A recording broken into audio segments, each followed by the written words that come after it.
الحمد للہ رب العالمین والعاقبۃ للمتقین والصلاۃ والسلام علی سید الانبیاء والمرسلین وعلی آلہ واصحابہ اجمعین اما بعد فاعوذ باللہ من الشیطان الرجیم بسم اللہ الرحمن الرحیم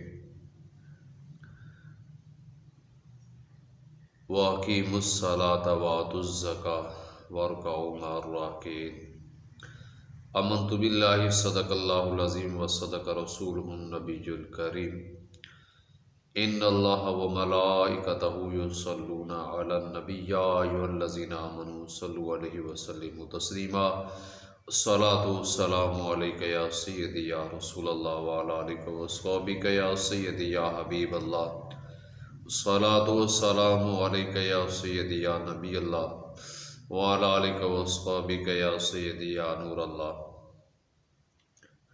حمد و صلاح کے بعد درود نبی اکرم نور مجسم شفیع معظم حضرت محمد مصطفیٰ صلی اللہ تعالی علیہ وآلہ وسلم کی خدمت اقدس میں ہدیہ درود و سلام کا نذرانہ عرض کرنے کے بعد نہایت ہی واجب الاحترام حاضرین و سامعین، السلام علیکم ورحمۃ اللہ وبرکاتہ۔ اللہ تعالیٰ کے خاص فضل و کرم سے اور اس کی خاص توفیق سے بندہ ناچیز نئے درس کے ساتھ مسائل زکوٰۃ کے ساتھ حاضر خدمت ہے۔ سب سے پہلے حضرت ام المومنین حضرت عائشہ صدیقہ رضی اللہ تعالی عنہ فرماتی ہیں کہ میں نے رسول اللہ صلی اللہ تعالی علیہ وسلم سے سنا کہ آپ صلی اللہ تعالی وسلم نے فرمایا کہ جب زکوٰۃ مال میں مخلوط ہوگی تو وہ اسے ہلاک کر دے گی۔ حضرات گرامی، مال میں زکوٰۃ مخلوط ہونے کی دو صورتیں ہیں۔ ایک یہ صورت کہ صاحب زکوٰۃ یعنی صاحب نصاب جو زکوٰۃ ادا کر سکتا ہے وہ اپنے آپ کو ایک حقیر فقیر بنا کر دوسروں سے زکوٰۃ لے اور اپنے مال میں اسے ملا لے۔ دوسرا یہ کہ آدمی زکوٰۃ نہ نکالے، وہ مال جو زکوٰۃ کا نکلنا چاہیے تھا یعنی وہ اپنے مال ہی میں رکھتا ہے، وہ صاحب زکوٰۃ بھی ہے، زکوٰۃ ادا کرنا اس کے ذمے ہے لیکن وہ ادا نہیں کر رہا، وہ زکوٰۃ جو اس کی بنتی تھی وہ اپنے مال ہی میں رکھتا ہے۔ فرمایا کہ وہ دونوں ہلاک ہو جائیں گے، یعنی کہ مال کی برکت ختم ہو جائے گی یا کوئی ناگہانی آفت پڑے گی جس سے سارا مال ضائع ہو جائے گا، جیسے کوئی بیماری مقدمہ وغیرہ یا کوئی ڈکیتی ہو جائے گی، چوری ہو جائے گی، غرق ہو جائے گا یا ڈوب جائے گا، کسی نہ کسی طریقے سے وہ مال اس کا غرق ہو جائے گا۔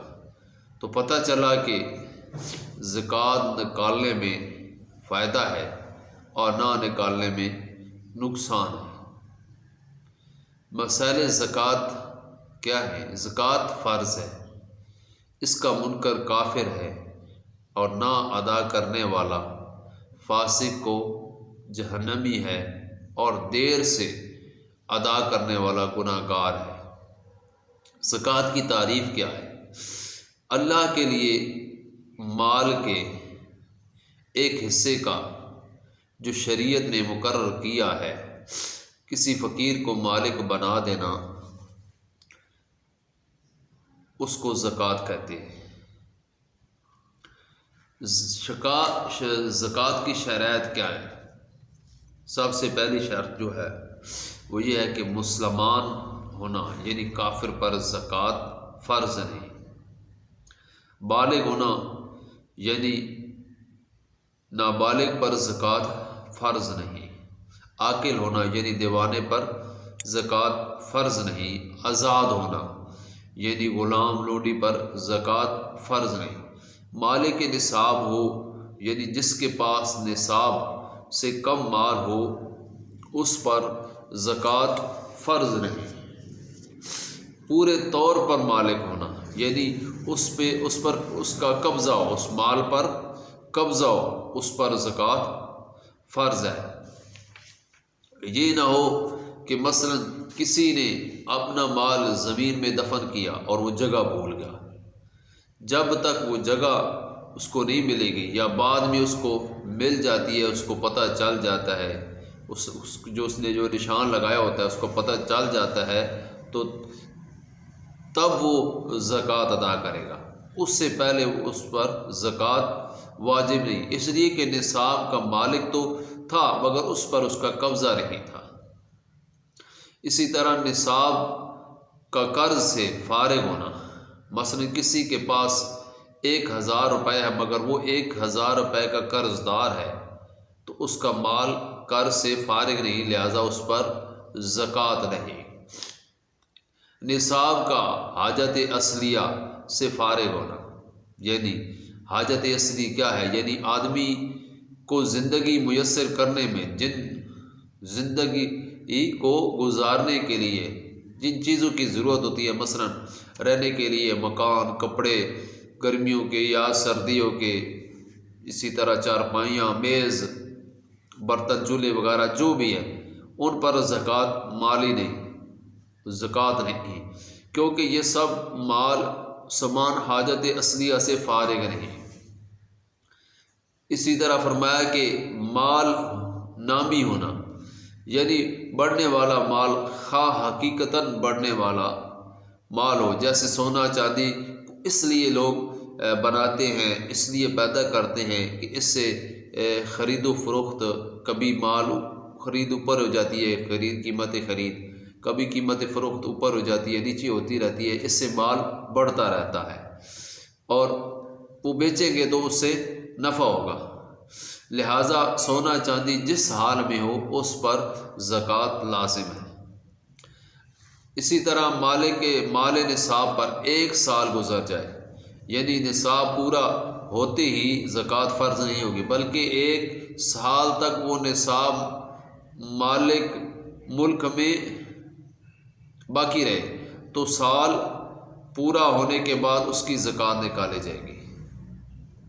یعنی 1 سال تک وہ نصاب ملک میں باقی رہے تو پورا سال ہونے کے بعد اس کی زکوٰۃ نکالی جائے گی، یعنی جو مال آپ کے پاس موجود ہے وہ 1 سال تک رہے، پھر اس کی زکوٰۃ واجب ہوگی۔ اسی طرح جو شرعی مسئلہ ہے سونے چاندی کی زکوٰۃ کے متعلق، فرمایا کہ سونے کا جو نصاب ہے وہ 7.5 تولہ ہے، اور چاندی کا نصاب فرمایا کہ 52.5 تولہ چاندی ہو۔ سونے چاندی میں 40واں حصہ زکوٰۃ نکال کر ادا کرنا فرض ہے۔ یہ ضروری نہیں کہ سونے کی زکوٰۃ میں سونا ہی اور چاندی کی زکوٰۃ میں چاندی ہی ادا کی جائے، اس کے بدلے آپ بازار کے بھاؤ کے مطابق جو ہے اس کے مطابق آپ قیمت لگا کر وہ پیسے بھی ادا کر سکتے ہیں۔ جن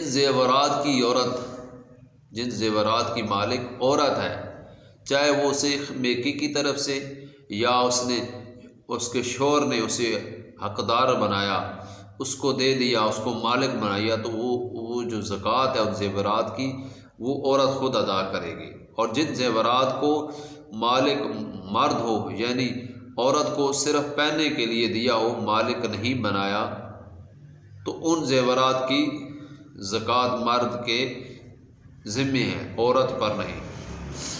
اسی طرح تجارتی مال کی قیمت لگائی جائے، پھر اسے اگر سونا یا چاندی کا نصاب پورا ہو تو اس کے حساب سے زکوٰۃ نکالی جائے۔ اب مالک کے نصاب کون ہے؟ اگر سونا چاندی نہ ہو، نہ ہی مال تجارت ہو، بلکہ صرف نوٹ اور روپے پیسے ہوں، تو کم سے کم اتنے روپے پیسے یا نوٹ ہوں کہ بازار میں ان سے 7.5 تولہ چاندی یا 52.5 تولہ سونا اور 52.5 تولہ چاندی خریدی جا سکتی، وہ شخص صاحب نصاب ہے، یعنی وہ اس پر زکوٰۃ فرض ہے۔ اسی طرح زمین کی پیداوار ہے، جسے کہتے ہیں عشر کی زکوٰۃ، زمین میں جو بھی پیداوار ہو، گندم، جو، چنا، باجرہ، دھان وغیرہ، ہر قسم کے اناج، گنا، روئی، ہر قسم کی ترکاریاں، پھل، میوہ جات، سب پر عشر واجب ہے، تھوڑا ہو یا زیادہ۔ جو پیداوار زمین یعنی جو پیداوار کی زمین جو زمین ہوتی ہے اس کی پیداوار بارش سے ہو، ٹھیک ہے، یا زمین کی نمی سے ہو، اس میں 10واں حصہ واجب ہوتا ہے۔ اور جو پیداوار یعنی کسی مشینری سے، پمپنگ سے، ٹوبل وغیرہ سے لی جائے تو اس کا عشر نکالا جائے گا، بلکہ جو کچھ پیداوار ہو اس کا عشر یا نصف عشر دینا واجب ہے۔ اور گورنمنٹ کو جو مال گزاری دی جاتی ہے وہ بھی عشر کی رقم سے علیحدہ نہیں کی جائے گی، یعنی جتنا مال ہے پہلے اس کا عشر نکالا جائے گا، پھر بعد میں گورنمنٹ کو جو ٹیکس وغیرہ ادا کرتے ہیں وہ دینا ہوگا۔ زمین اگر بٹائی پر دے کر کھیتی کرائی تو زمین والے اور کھیتی کرنے والے دونوں کو جتنی پیداوار ملی ہے، دونوں کو اپنے اپنے حصے کی پیداوار کا 10واں یا 20واں حصہ نکالنا واجب ہے۔ 10واں مثلا اگر وہ زمین بارش سے پیداوار ہے اس کی پیداوار، تو 10واں، اگر وہ ٹیوبل یا کسی مشین کسی طریقے سے نکالی گئی ہے اس کی پیداوار، تو وہ پھر 20واں حصہ بنتا ہے۔ اسی طرح جو مستحقین ہیں زکوٰۃ کے وہ کون ہیں؟ فرمایا کہ فقیر وہ شخص کے اس کے پاس کچھ مال ہے مگر نصاب کی مقدار سے کم ہے۔ مسکین یعنی وہ شخص جس کے پاس کھانے کے غلہ اور پہننے کے لیے کپڑا بھی نہ ہو۔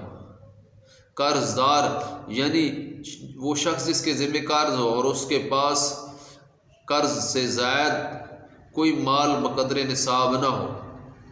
مسافر جس کے پاس سفر کی حالت میں مال نہ رہا، اس کو بھی بقدر ضرورت زکوٰۃ کا مال دینا جائز ہے۔ عامل یعنی جس کو بادشاہ اسلام نے زکوٰۃ و عشر وصول کرنے کے لیے مقرر کیا، مکاتب غلام کو تاکہ وہ مال دے آزاد ہو جائے۔